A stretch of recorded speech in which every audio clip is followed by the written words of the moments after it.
Welcome to 95 news. ప్రతిక్షణం ప్రజాక్షేమం కోసం బులెటిన్లో ముందుగా హెడ్లైన్స్ చూద్దాం. ఓఆర్ఆర్లో వేల కోట్ల అవినీతి జరిగిందని టీపీసీసీ చీఫ్ రేవంత్ రెడ్డి ఆరోపణ. ఔటర్ రింగ్ రోడ్ ఇష్యూలో మంత్రి కేటీఆర్ మొహం ఎందుకు చాటేశాడని ప్రశ్న.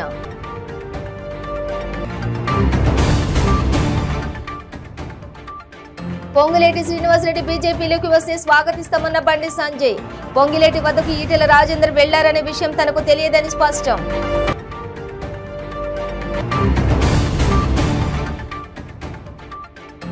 బల్కంపేట ఎల్లమ్మ దేవాలయం వద్ద నిర్మించిన షాపులను ప్రారంభించిన మంత్రి తలసాని శ్రీనివాస్ యాదవ్. చిరు వ్యాపారులకు ఉచితంగా షాపులను కేటాయించామని వెల్లడి.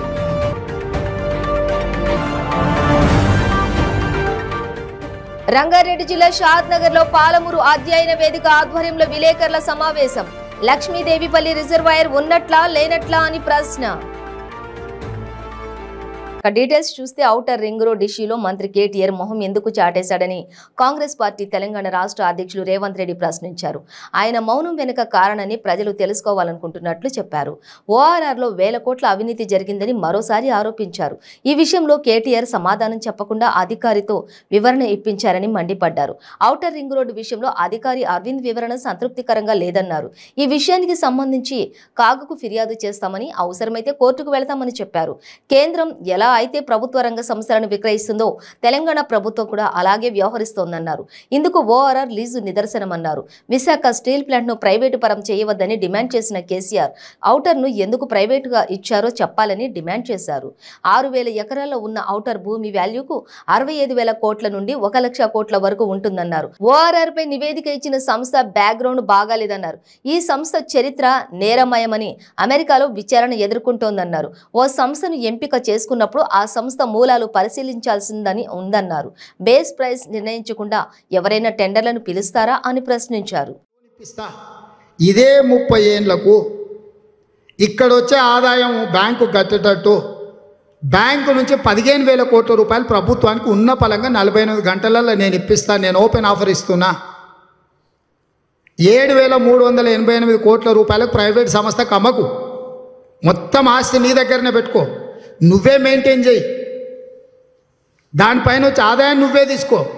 నేను బ్యాంకు నుంచి 15,000 కోట్ల రూపాయలు నీకు 48 గంటలలో నేను ఇప్పిస్తా అని చెప్తున్నా, ఓపెన్ ఆఫర్ ఇస్తున్నా. స్విచ్ ఛాలెంజ్ అంటారు దీన్ని. స్విచ్ ఛాలెంజ్లో నేను ఆఫర్ ఇస్తున్న రాష్ట్ర ప్రభుత్వానికి ఔటర్ రింగ్ రోడ్డుకు వచ్చే ఆదాయాన్ని బ్యాంకులో తనఖా పెట్టి 30 సంవత్సరాల టర్మ్ లోన్ మీద 15,000 కోట్ల రూపాయలు బ్యాంకర్ నుంచి ప్రభుత్వానికి నేను ఇప్పిస్తా. ఈ స్విచ్ ఛాలెంజ్ కాంగ్రెస్ పార్టీ తరఫున నేను చేస్తున్నాను. నువ్వు ఆమోదించి ముందుకు రా అరవింద్ కుమార్. బ్యాంకర్స్ను పిలువు, బ్యాంకర్స్ కన్సార్షియంను పిలిచి నువ్వు మీటింగ్ ఏర్పాటు చేయి. నేను వస్తా, నేను కూర్చుంటా, నేను నెగోషియేట్ చేస్తా ప్రజల తరఫున, ప్రభుత్వం తరఫున. ఓపెన్ ఆఫర్ ఇస్తున్నా నేను ప్రభుత్వానికి. 7,388 కోట్ల బదులు ఇదే 30 సంవత్సరాలకు ఇదే కండిషన్స్తోని ఏ బ్యాంకు నుంచైనా నీకు 15,000 కోట్ల రూపాయలు నేను ఇప్పిస్తా. నువ్వు ఎవ్వరికి ఈ ప్రాజెక్ట్ అమ్ముకోవాల్సిన పని లేదు. ప్రాజెక్టు కూడా నీ చేతుల్లోనే ఉంటుంది. ప్రాజెక్టు మొత్తం వాడే చూసుకుంటారు అన్నాడు. గ్రీనరీ హెచ్ఎండిఏ చూసుకున్నాడు. గ్రీనరీ చూసుకోవడం అంటే పిల్లలాటన. ఈరోజు సంవత్సరానికి 40 కోట్లు అవుతుంది. 30 ఏళ్ళకి 1,200 కోట్లు. రేపు పెరిగే ధరలు లెక్కెత్తే 2,000 కోట్లు అవుతుంది. అంటే నువ్వు ఇచ్చిన టెండర్లో 2,000 కోట్లు చెట్లు పెంచనికనే, చెట్లు వీకనికనే అయిపోయింది కదా. ఔటర్ రింగ్ రోడ్ మెయింటెనెన్స్ అటు చూస్తాడే కానీ చెట్లు ఇటు చూస్తాడంట. వాడు చేతిలో రోడ్డు ఉంటే నువ్వెందుకు చెట్లు చూడాలి? నీకేం సంబంధము? 30 ఏళ్ళు కంప్లీట్గా వాడికి నువ్వు దారదత్తం చేసినప్పుడు అదెందుకు వాడికి ఇవ్వలేదు? అంటే ఇట్లాంటి లొసుగులు ఇంకెన్ని ఉన్నాయో. అంటే నేనేమంటున్నా అంటే మా దృష్టికి వచ్చిన 1-2 లొసుగులు చెప్తేనే అల్లికల్లి సున్నకు సున్నా ఎక్కడిదక్కడ అన్నట్టుగా ఉంది. పొంగిలేటి శ్రీనివాసరెడ్డి బీజేపీలోకి వస్తే స్వాగతిస్తామని బీజేపీ తెలంగాణ రాష్ట్ర అధ్యక్షులు బండి సంజయ్ స్పష్టం చేశారు. పొంగిలేటి వద్దకు తమ పార్టీ నేత హుజూరాబాద్ ఎమ్మెల్యే ఈటెల రాజేందర్ వెళ్లారనే విషయం తనకు తెలియదని చెప్పారు. వాస్తవానికి తన వద్ద ఫోన్ లేదని, అందుకే ఇప్పటి వరకు తనకు ఎలాంటి సమాచారం లేదని, తన వద్ద ఫోన్ లేకపోవడం వల్ల ఈటెల తనకు వెంటనే ఆ విషయం చెప్పకపోవడంతో ఎలాంటి తప్పు లేదని అన్నారు. పొంగిలేటి పార్టీలోకి వస్తే మాత్రం ఆహ్వానిస్తామని అన్నారు. పార్టీలో ఎవరి పనులు వారు చేసుకుంటున్నారన్నారు. తనకు తెలిసిన వారితోనూ ఈటెలకు తెలిసిన వారితోనూ ఆయన మాట్లాడతారని చెప్పారు. బీజేపీలో అందరి లక్ష్యం ఒకటేనని, వాళ్ళు పొంగిలేటిని కలిస్తే తప్పేమిటని అన్నారు. బీఆర్ఎస్ ని ఎదుర్కొనే దమ్మున్న ఏకైక పార్టీ బీజేపీయే అని అన్నారు. కరీంనగర్ లో క్రమబద్ధీకరణ డిమాండ్తో నిరసన వ్యక్తం చేస్తున్న జూనియర్ పంచాయతీ కార్యదర్శులకు ఆయన సంఘీభావం తెలిపారు. ఈ సందర్భంగా మీడియాతో మాట్లాడుతూ తెలంగాణలోని రాక్షస పాలనపై పోరాడేందుకు తాము ఎవరితో అయినా కలిసి వెళ్తామన్నారు. కాగా కరీంనగర్ లో కలెక్టరేట్ ముందు నిరసన కోసం ఏర్పాటు చేసుకున్న టెంటును పోలీసులు తొలగించారు. దీంతో ఉద్యోగులు గొడుగుల సాయంతో నిరసన తెలిపారు. వారితో పాటు బండి సంజయ్ దీక్షలో పాల్గొన్నారు.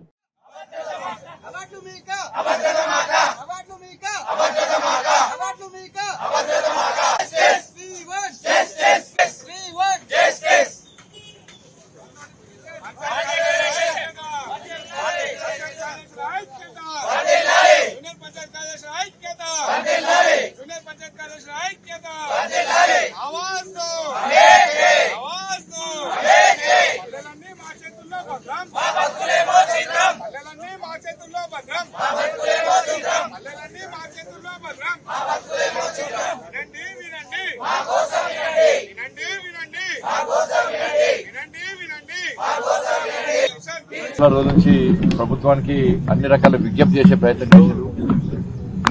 స్థానిక మంత్రులు, ఎమ్మెల్యేలకు కూడా వారి యొక్క డిమాండ్స్ చెప్పడం కూడా జరిగింది. ఇవాళ గ్రామాల్లో అభివృద్ధి విషయంలో కానీ, రాష్ట్ర ప్రభుత్వమా కేంద్ర ప్రభుత్వం యొక్క సంక్షేమ పథకాలు ప్రజలకు అందించే విషయంలో కానీ, ఆ గ్రామంలో చేసినటువంటి నిధులను కూడా సద్వినియోగం చేసే ప్రయత్నం, ఆ గ్రామాల్లో ప్రజలకు అండగా ఉండే ప్రయత్నం చేయడం, గ్రామాల అభివృద్ధిలో ప్రధాన భూమిక పోషిస్తున్నటువంటి ముఖ్యమైన వ్యక్తులు వీళ్ళందరూ కూడా. ఇలా రాష్ట్ర ప్రభుత్వానికి అనేక అవార్డ్స్ వచ్చినాయి. ఈ అవార్డ్స్ రావడానికి ప్రధాన కారణం జూనియర్ పంచాయతీ కార్యదర్శులే. దేశవ్యాప్తంగా అనేక సందర్భాలు చర్చ జరిగింది. నేను అనేక సందర్భాలు కొంతమంది ఎంపీలను, మా మినిస్టర్ కలిసి కూడా ఇతర రాష్ట్ర ఎంపీలను కలిస్తే మీ తెలంగాణలో గ్రామ పంచాయతీలకు అవార్డ్స్ బాగా వస్తున్నాయి, నిజంగా శభాష్ అన్నారు. అది వీళ్ళ యొక్క కృషి, వీళ్ళ యొక్క గొప్పదనం, వీళ్ళ యొక్క కష్టపడ్డ తీరు. అది దీన్ని ఏమనుకుంటారు బీఆర్ఎస్ పార్టీ నాయకులు, మంత్రులు, ఎమ్మెల్యేలు, ముఖ్యంగా రాష్ట్ర ముఖ్యమంత్రి ఏమనుకుంటున్నారంటే జబ్బర్దస్తుకుంటాడు. నా వల్లనేది, నేనే తట్టమోసిన, నేనే పారబట్టినా, నేనే గడ్డ పారబట్టినా, నేనే గ్రామాలకు స్వచ్ఛ భారత్ చేసిన, శ్మశాన వాటికలు నేనే తట్టమోసి నిర్మాణం చేసిన, పల్లె ప్రకృతి వనం కానీ, రైతు వేదికలని అన్ని నిర్మాణాలు నేనే కష్టపడి పనిచేసిన అని చెప్పేసి రాష్ట్ర ముఖ్యమంత్రి అనుకుంటున్నాడు. మొదటి నుంచి కూడా ముఖ్యమంత్రి విశ్వాసఘాతకుడు. పేరుతో పెళ్లి కొడతాడు, కూడా సాగు కొడతాడు. వీళ్ళు న్యాయబద్ధం వాళ్ళు ఏమో నేను ఉద్యోగాలు ఇవ్వమంటలేరు, నువ్వు నోటిఫికేషన్ ఇచ్చినావు, వాళ్ళు కష్టపడి కోచింగ్ తీసుకున్నారు. వాళ్ళందరూ కూడా పేద ప్రజలందరూ కూడా వాళ్ళ అమ్మా నాన్నలు కూలీనాలు చేసుకొని మీరు కోచింగ్ తీసుకోండి, ప్రభుత్వ ఉద్యోగాలు సంపాదించండి, మమ్మల్ని చదువుకోండి అని చెప్పి వాళ్ళ కుటుంబ సభ్యులు, వాళ్ళ తల్లిదండ్రులు కష్టపడి వాళ్ళను పెంచి పోషించి వాళ్ళ కోచింగ్ ఇప్పిస్తే వాళ్ళు కోచింగ్ తీసుకొని వాళ్ళ ఉద్యోగాల్లో చేరితే వాళ్ళు ప్రమోషన్ పెడితే ఎంత 2 సార్లు ఉండాలి వాస్తవానికి. కానీ 3 సార్లు 3 సంవత్సరాలు అయింది. మా ముఖ్యమంత్రి చేసి అసెంబ్లీలో ఊరించుకుంటా మాటలు చెప్పాడు. ఇంకో సంవత్సరం చేయండి అంటే వీళ్ళందరూ అనుకున్నాడు, అరే ముఖ్యమంత్రి అసెంబ్లీలో ఇంకో సంవత్సరం ఏమంటే చేద్దాం, మరి రెగ్యులర్ చేస్తారు కావచ్చు, మరి జాబ్స్ రెగ్యులర్ అయితే అని చెప్పి మమ్మల్ని అందరూ ఆశపడ్డారు. లాస్ట్ 4 సంవత్సరాలు అయిపోయింది. ఎందుకు చేయవు? నువ్వు నోటిఫికేషన్ ఇస్తేనే వాళ్ళు ఎగ్జామ్ రాసి, కష్టపడి ఎగ్జామ్ రాసి, చదువుకొని ఎగ్జామ్ రాసి ఇవాళ వాళ్ళు జాబ్ చేస్తున్నారు. వాళ్ళు 4 సంవత్సరాలు చేస్తే అయినా ఒప్పుకున్నారు వాళ్ళు ఈ మాట నమ్మి. రెగ్యులరైజ్ చేయకపోవడానికి కారణమేంది? ఇవాళ ఓపీఎస్ వాళ్ళు కూడా హైదరాబాద్ బాల్కంపేట ఎల్లమ్మ దేవాలయం వద్ద దాతల సహకారంతో నిర్మించిన 34 షాపులను మంత్రి తలసాని శ్రీనివాస్ యాదవ్ ప్రారంభించారు. ఈ సందర్భంగా మంత్రి మాట్లాడుతూ భక్తులు మొక్కల రూపంలో చెల్లించుకున్న బంగారంతో అమ్మవారికి ఆభరణాలు చేయించామన్నారు. 2.20 కిలోల బంగారంతో అమ్మవారికి కిరీటం, ఇతర ఆభరణాల తయారీ చేశామని, ఆలయ ప్రధాన ద్వారాలకు వెండి తాపడం చేయించామని తెలిపారు. ఆలయ అభివృద్ధికి స్వచ్ఛందంగా దాతలు ముందుకొస్తున్నారని అన్నారు. చిరు వ్యాపారులకు ఉచితంగా షాపులను కేటాయించామని అన్నారు.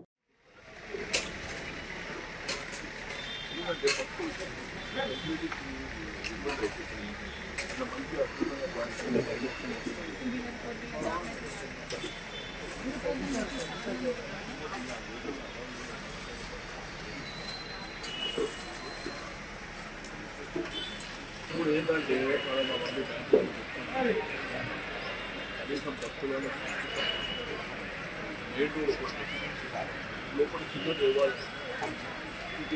సేవల్ని పూర్తి స్థాయిలో ఉపయోగించుకుంటాం. రెండోది, ఇక్కడ స్థానికంగా ఉన్నటువంటి అనేకమైనటువంటి సంఘాలు ఉన్నాయి. వాళ్ళను కూడా మరి అమ్మవారి సేవకు వాళ్ళ బాధ్యత కూడా చెప్తాం. రెండోది, రాజకీయ పార్టీలు అందరినీ కూడా ఇన్వైట్ చేస్తాం. మాకు దేవుడి దగ్గర ఏ రాజకీయం మాకు అక్కర్లేదు. అందరూ సమానమే, అందరూ సంతోషంగా ఉండాలి, అందరూ అమ్మవారి భక్తు సేవ చేయాలి. రెండోది, ఈసారి కళ్యాణము వేదిక కొంత వెనక్కి జరుపుతాం. ఈ వైపు ఆ వైపు రెండు వైపులో కూడా జనం వీక్షించే విధంగా కార్యక్రమాలు ఉంటాయి. లైవ్ టెలికాస్ట్ ఉంటుంది. చుట్టుపక్కల ప్రాంతాలలో కూడా అన్నదానం చేసే వాళ్ళకు కూడా వారికి కూడా అందరికీ నేను అభినందనలు తెలియజేస్తున్నా. మరి వచ్చే నెల 20 తారీఖు ఉంది కాబట్టి ఈ నెల 10 తారీఖు నాడు మీటింగ్ ఉంది. మీటింగ్ రోజే నిర్ణయాలు తీసుకుంటాం. బందోబస్తు ఎట్లుండాలి, అలంకరణ ఎట్లుండాలి, కార్యక్రమాలన్నీ కూడా చేస్తాం. రెండోది, మా ఎండోన్మెంట్ కమిషనర్ గారికి కూడా రిక్వెస్ట్ చేసినాం. అందుకే మా అడిషనల్ కమిషనర్ గారు, అడిషనల్ కమిషనర్ జ్యోతి గారు, మా రామకృష్ణ గారు, ఏసీ గారు వాళ్ళు కూడా రమ్మని రిక్వెస్ట్ చేసినాం.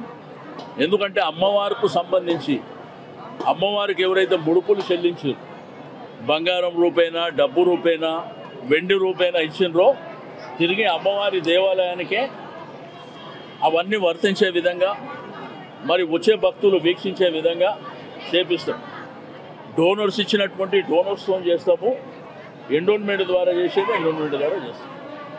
రెండోది, ఆ పక్కన అద్భుతమైనటువంటి జాగా, సంవత్సరాల తరబడి ఎవరో కబ్జా చేసుకున్నటువంటి జాగా, దాన్ని కాపాడి దేవాలయానికి ఇచ్చినాం. అది కూడా 5 నెలల్లో కంప్లీట్ అయితే అద్భుతాలు జరుగుతాయి. మీకు అందరూ తెలుసు, ఈ వెనుక బిల్డింగ్ కూడా ఆల్రెడీ ఎండోన్మెంట్ డిపార్ట్మెంటు మరి కమిషనర్ గారు ఆల్రెడీ డబ్బులు ఇచ్చిండ్రు. అది పర్చేస్ కూడా చేసినాం.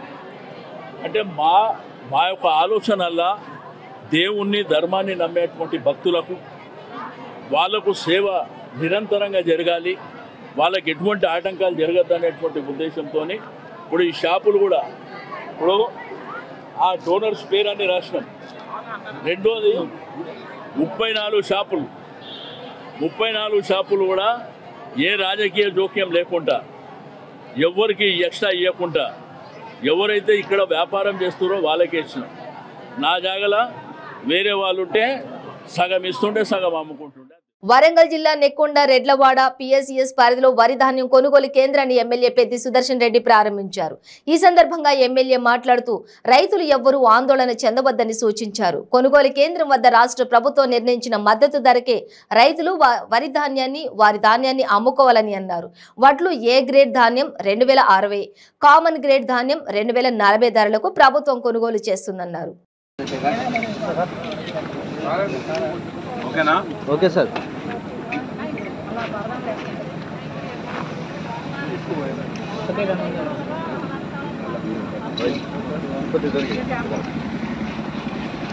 జగిత్యాల జిల్లా కోరుట్ల నియోజకవర్గం మెట్పల్లి పట్టణంలో 7వ రోజు కొనసాగుతున్న జూనియర్ పంచాయతీ కార్యదర్శుల సమ్మెకు కోరుట్ల నియోజకవర్గం కాంగ్రెస్ పార్టీ రాష్ట్ర సీనియర్ నాయకులు జువ్వాడి కృష్ణారావు సంఘీభావం తెలిపారు. జూనియర్ పంచాయతీ కార్యదర్శుల సమస్యలపై, వాళ్ళకి జరిగే అన్యాయాలపై పలు అంశాలపై మాట్లాడారు. వారికి కాంగ్రెస్ పార్టీ పూర్తి అండదండలు, పూర్తి సహకారం ఉంటుందని తెలిపారు. కోవిడ్ సమయంలో చేసిన సేవలకు జాతీయ అవార్డులు తెచ్చిపెట్టిన పంచాయతీ కార్యదర్శులను రాష్ట్ర ప్రభుత్వం ఇలా దిక్కుతోచని స్థితిలోకి నెట్టివేయడం దౌర్భాగ్యమని అన్నారు. గ్రామ పంచాయతీ కార్యదర్శులు ఏదైతే సమ్మె చేస్తుందో సమ్మె న్యాయమైన సమ్మె, అందరికీ కూడా ఇలా వారం రోజుల నుంచి సమ్మె చేస్తుంది కాబట్టి అందరికీ నమస్కారం చెప్తాం. ముఖ్యంగా తెలంగాణ ప్రభుత్వం మనం తెచ్చుకున్న తెలంగాణ నీళ్లు నిధులు నియామకాలు అని తెచ్చుకోవడం జరిగింది. నియామకాలు అయితే లేవు. ముఖ్యంగా మొన్న ఏదో ఎలక్షన్స్ ఉన్నాయని నోటిఫికేషన్స్ ఇచ్చుడు, పేపర్ లీకేజ్ చేసుడు, చదువుకున్న వాళ్ళంతా పేపర్ లీకేజ్ చేస్తే వారంతా తీవ్ర ఇబ్బందులకు గురవడం, లేనోళ్ళు పాపం ఎక్కడెక్కడనో పోయి వాళ్ళు ఎగ్జామ్ రాసి 5 రూపాయల తిండి తిని రాస్తే మళ్ళా రీ ఎగ్జామ్ అని మళ్ళీ అన్నారు. ముఖ్యమంత్రి గారు ఎన్నడూ కూడా సెక్రటరీ ముఖ్యమంత్రి గారు 2 సార్లు మనకు తెలంగాణ వచ్చినాక 2 సార్లు ముఖ్యమంత్రి అయింది. 9 సంవత్సరాలు గడుస్తున్నప్పటికీ కూడా ఏదైతే కార్యదర్శి పంచాయతీ కార్యదర్శి ఏదైతే హామీ ఇచ్చిందో 3 సంవత్సరాలలో రెగ్యులరైజ్ చేస్తానని చెప్పి హామీ ఇచ్చిందో దాన్ని నెరవేర్చకుండా కాలయాపన చేస్తుంది. మళ్ళీ 1 year ఎక్స్టెన్షన్ స్పందిస్తలేడు, సీఎం స్పందిస్తలేడు. ఆఖరికి ప్రతి సమస్య మీద ఏనున్నా కానీ జాతీయ స్థాయిలో 79 విలేజ్ డెవలప్మెంట్ కి సంబంధించి మన భారతదేశ జాతీయ స్థాయిలో 79 అవార్డులు తెలంగాణ రాష్ట్రానికి వచ్చినాయి. ఆ 79 అవార్డులు మాకొచ్చినాయి అని ప్రతి మీటింగ్ లో కేటీఆర్ చెప్పుకుంటాడు, ప్రతి మీటింగ్ లో ప్రతి ఎమ్మెల్యే మినిస్టర్ చెప్పుకుంటాడు, ఆఖరికి మన ఎమ్మెల్యే కూడా చెప్పుకుంటాడు ఏమని, జాతీయ స్థాయిలో మాకు అవార్డు వచ్చినాయి అని చెప్పేసి. కానీ ఆ యొక్క అవార్డ్స్ ఎవరి వల్ల వచ్చినాయి అన్నది మాత్రం ఎవరికి తెలియదు. ఎవరి వల్ల వచ్చినాయని ఈ రోజు మనం ప్రశ్నించాలి. దానికి కారణం కేవలం ఈ జేపీఎస్ లో డెవలప్మెంట్ పొద్దున 7 నుంచి రాత్రి 12 దాకా కష్టపడి పనిచేస్తూ డెవలప్మెంట్ వర్క్స్ విలేజ్ లో ఎక్కడ ఆగకుండా విలేజ్ డెవలప్మెంట్ కోసం కృషి చేస్తున్న వీళ్ళని గుర్తించకుండా అవార్డులు మాత్రం మాకు వచ్చినాయని చూపెట్టుకుంటున్నారు తప్ప కానీ వీళ్ళ జీవితాల గురించి ఆలోచిస్తున్నారు. అలాగే ఇంకొకటి, భద్రాద్రి కొత్తగూడెం జిల్లా కొత్తగూడెం 30వ వార్డు మధుర బస్తీలోని శ్రీ బంగారు పోచమ్మ తల్లికి వైభవంగా విగ్రహ ప్రతిష్టాపన నిర్వహించారు. గత 3 రోజులుగా ఎంతో ఘనంగా బంగారు పోచమ్మ తల్లి విగ్రహ ప్రతిష్ట పూజలు నిర్వహిస్తున్నారు. అందులో భాగంగా 3వ రోజు చివరి రోజు కార్యక్రమం అమ్మవారి విగ్రహ ప్రతిష్ట అంగరంగ వైభవంగా నిర్వహించారు. మహా హోమాలతో, వేద పండితులు వేద మంత్రాలతో, సన్నాయి మేళాలతో శ్రీ బంగారు పోచమ్మ తల్లికి పూజలు నిర్వహించారు.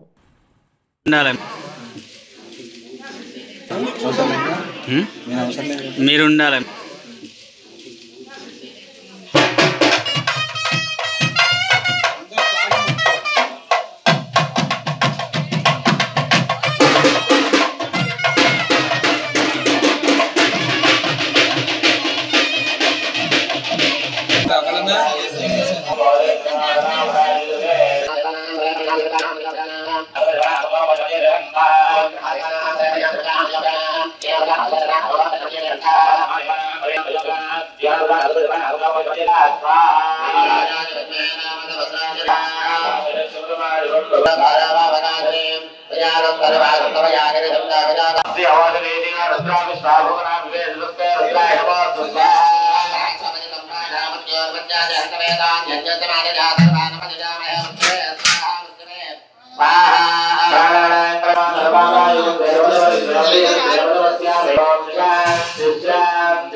మీరు ఉండాలి.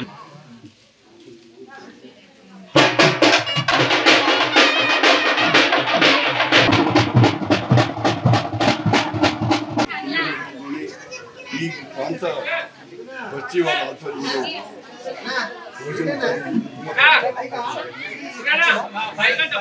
చాలా సంతోషం. పోచమ్మ తల్లిని ఎవరైతే పూజిస్తారో వారి శుభం జరుగుతుందని నేను అనుకుంటున్నాను. అందరూ కూడా కలిసి వాళ్ళిద్దరితో పాటు ఊళ్ళో పెద్ద మనుషులు అంతా కూడా కలిసి ఇది మనం చేసుకున్నాము. ఇంకా చాలా మంది ఇంకా చేయాల్సిన అవసరం ఉంది. నేను ఖచ్చితంగా తప్పకుండా మీ అందరికి మంచి జరగాలని, మన కొత్తగూడెం నియోజకవర్గమే బాగా ఉండాలని, అదేవిధంగా ఈ ప్రతి వాస్తవులు శుభ సంతోషంగా ఉండాలని నేను శుభాకాంక్షలు తెలియజేస్తాను.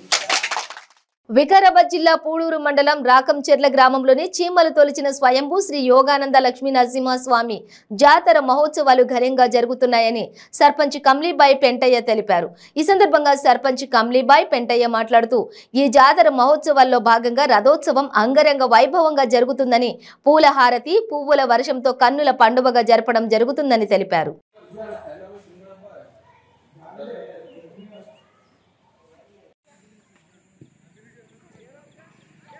వికారాబాద్ జిల్లాలోని పూడూరు మండల్ రాకంచెర్లలో వెలిసిన శ్రీ శ్రీ లక్ష్మీ నరసింహస్వామి యొక్క జాతర మహోత్సవాలు అంగరంగ వైభవంగా జరుపుకోవడం స్టార్ట్ చేయడం జరిగింది. రేపు 5వ తేదీ స్వామివారి యొక్క జాతర మహోత్సవాలు స్టార్ట్ కావడం జరుగుతుంది. కాబట్టి రథోత్సవం అంగరంగ వైభవంగా ఎన్నడూ లేనంత విధంగా చాలా పూల వర్షంతో, పూల హారతితో, అలాగే బ్యాండ్ మేళంతో ప్రత్యేకంగా ఎన్నడూ జరుపుకోని విధంగా లక్ష్మీ నరసింహస్వామి బ్రహ్మోత్సవాలు, జాతర ఉత్సవాలు జరుపుకోవడం జరుగుతుంది. ఈ యొక్క ఉత్సవాలు సర్పంచ్ కమ్లీబాయి పెంటయ్య ఆధ్వర్యంలో జరుగుతుంది. కాబట్టి స్వామివారు మాకు గత 10 సంవత్సరాల నుండి మా మీద ఆశీర్వాదించడం జరుగుతుంది. ఇదే విధంగా మేము ఎన్ని రోజులు ఉన్నా కూడా స్వామివారి కృపతోని ముందుకెళ్తున్నాం.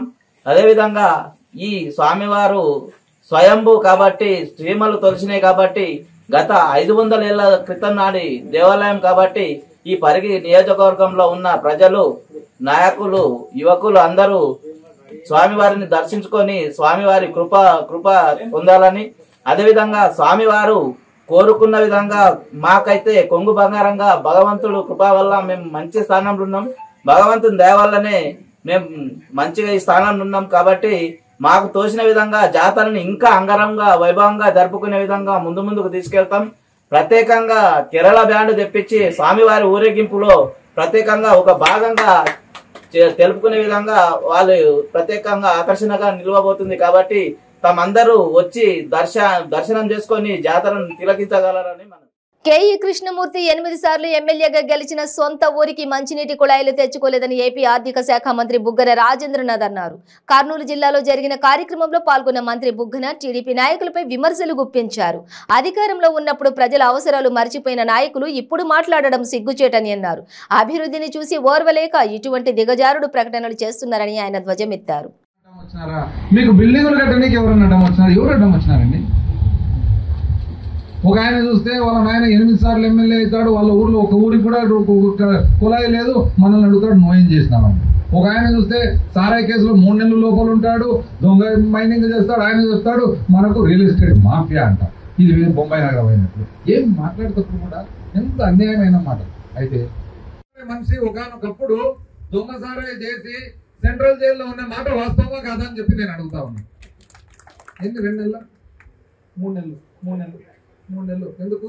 దొంగ సారాయి కాల్చి, ఆ దొంగ సారాయి కాల్చినందుకు అప్పుడు సారాయి వ్యాపారం చేసే వాళ్ళు ఎవరైతే స్థానికంగా ప్రజాప్రతినిధులు ఉన్నారో వాళ్ళు కట్టేసినారు 2 రోజులు సారాయి డిపోలో. వాస్తవమా కదా? మాట్లాడిన మనిషి మళ్ళా నెల్లూరు జిల్లా చిట్టమూరు మండలం ఎల్లసిరి హరిజనవాడలో దారుణం చోటు చేసుకుంది. అనుమానంతో భార్య మాధవిని భర్త హరీష్ కత్తితో నరగడంతో భార్య అక్కడికక్కడే మృతి చెందింది. చిట్టమూరు మండలం ఎల్లసిరి గ్రామానికి చెందిన మాధవి హరీష్ కు గత 10 సంవత్సరాల క్రితం వివాహం జరిగింది. వీరికి 2 పిల్లలు కూడా ఉన్నారు. పశువుల కాపరిగా జీవనం సాగిస్తున్నాడు. అయితే గత 2 ఏళ్లుగా భార్యాభర్తలు గొడవల నేపథ్యంలో దూరంగా ఉంటున్నారు. స్థానిక పోలీస్ స్టేషన్లు ఇద్దరి మధ్య రాజీ చేసి కొడుకుని తల్లి వద్ద, కూతురిని నాన్న వద్ద ఉంచుకునే విధంగా ఒప్పందం చేశారు. ఈ క్రమంలో భార్య మాధవి వారం రోజుల క్రితం భర్త దగ్గరకు వచ్చింది. భార్యపై అనుమానంతో కక్ష పెంచుకున్న భర్త హరీష్ ఇంట్లో ఎవరూ లేని సమయంలో కత్తితో దాడి చేసి కిరాతకంగా నరికి చంపాడు. వెంటనే హత్యకు ఉపయోగించిన కత్తిని స్థానికులు పోలీస్ స్టేషన్ కు తీసుకుని వెళ్లి లొంగిపోయాడు. ఘటనపై కేసు నమోదు చేసి పోలీసులు దర్యాప్తు చేపట్టారు.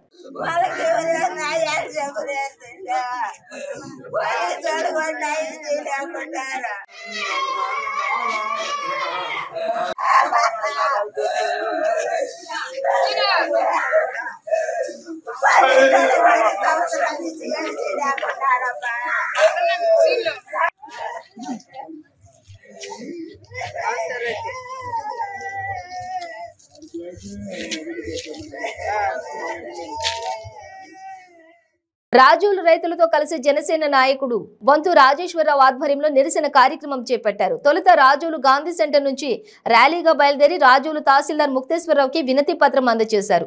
అనంతరం రాజేశ్వరరావు మాట్లాడుతూ ప్రభుత్వం కేవలం ప్రకటనలకు పరిమితం తప్ప రైతుల మేలు ఏమీ చేయటం లేదని అన్నారు. తడిసిన ధాన్యాన్ని వెంటనే కొనుగోలు చేయాలని డిమాండ్ చేశారు. కనీసం స్థానిక తహసీల్దార్కి కూడా రైతుల దగ్గర ధాన్యం కొనుగోలు చేయాలని ప్రభుత్వం నుంచి ఎలాంటి అనుమతులు రాకపోవడం సిగ్గుచేటని అన్నారు. ఈ కార్యక్రమంలో పెద్ద ఎత్తున జన సైనికులు, వీర మహిళలు పాల్గొన్నారు.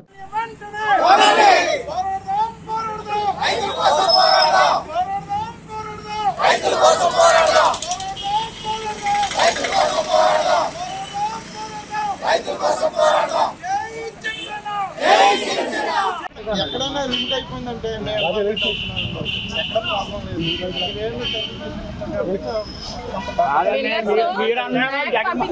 జగన్మోహన్ రెడ్డి గారు అన్నారు నిన్న టీవీ అంతా ఆయనే ధాన్యాలన్నీ కొనేసాం, గొడవలన్నీ విజయనగరంలోని ప్రభుత్వ వైద్య కళాశాల భవనాలను త్వరగా పూర్తి చేయాలని జిల్లా కలెక్టర్ నాగలక్ష్మి ఆదేశించారు. స్థానిక ట్రైబల్ యూనివర్సిటీ సమీపంలో నిర్మాణంలో ఉన్న ప్రభుత్వ వైద్య కళాశాలను ఆమె ఆకస్మికంగా సందర్శించారు. తరగతి గదులు, సెమినార్ హాలు, హాస్టల్ తదితర భవనాల నిర్మాణాన్ని, వాటి నాణ్యతను, ఇతర సదుపాయాల కల్పనను పరిశీలించారు. ఇప్పటి వరకు జరిగిన ఖర్చు, చేసిన పనులు, బిల్లుల పరిస్థితి, సిమెంట్, ఐరన్, ఇసుక సరఫరా, పనివారి సంఖ్య తదితర అంశాలపై కలెక్టర్ ఆరా తీశారు. ఏపీఎంఎస్ఐడిసి అధికారులు ఆయా భవనాల పురోగతిని కలెక్టర్కు వివరించారు. తరగతి గదుల నిర్మాణం పూర్తయిందని, విద్యుత్ వైరింగ్, పబ్లింగ్, ఫ్లోరింగ్, వెలుపల గోడలకు ప్లాస్టింగ్ పనులు మాత్రమే మిగిలి ఉన్నాయని తెలిపారు. మరో 2 నెలల్లో పనులు పూర్తి చేస్తామని చెప్పారు.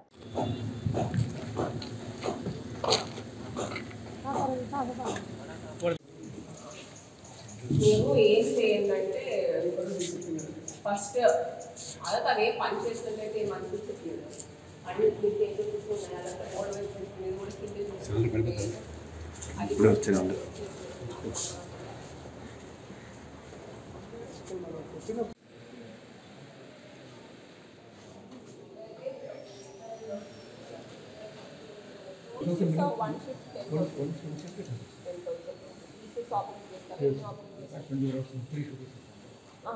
చేస్తున్నారా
బులెటిన్ ముగించే ముందు హెడ్లైన్స్ మరోసారి.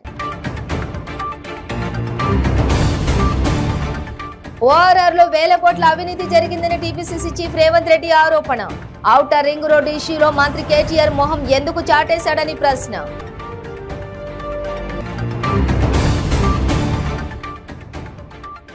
పొంగులేటి శ్రీనివాసరెడ్డి బీజేపీలోకి వస్తే స్వాగతిస్తామన్న బండి సంజయ్.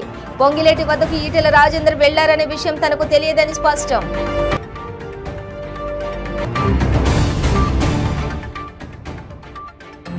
బల్కంపేట ఎల్లమ్మ దేవాలయం వద్ద నిర్మించిన షాపులను ప్రారంభించిన మంత్రి తలసాని శ్రీనివాస్ యాదవ్. చిరు వ్యాపారులకు ఉచితంగా షాపులను కేటాయించామని వెల్లడి.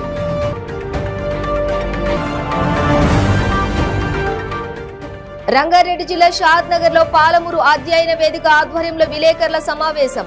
లక్ష్మీదేవిపల్లి రిజర్వాయర్ ఉన్నట్లా లేనట్లా అని ప్రశ్న. ఇవి బులెటిన్ డీటెయిల్స్. చూస్తూనే ఉండండి 95 న్యూస్.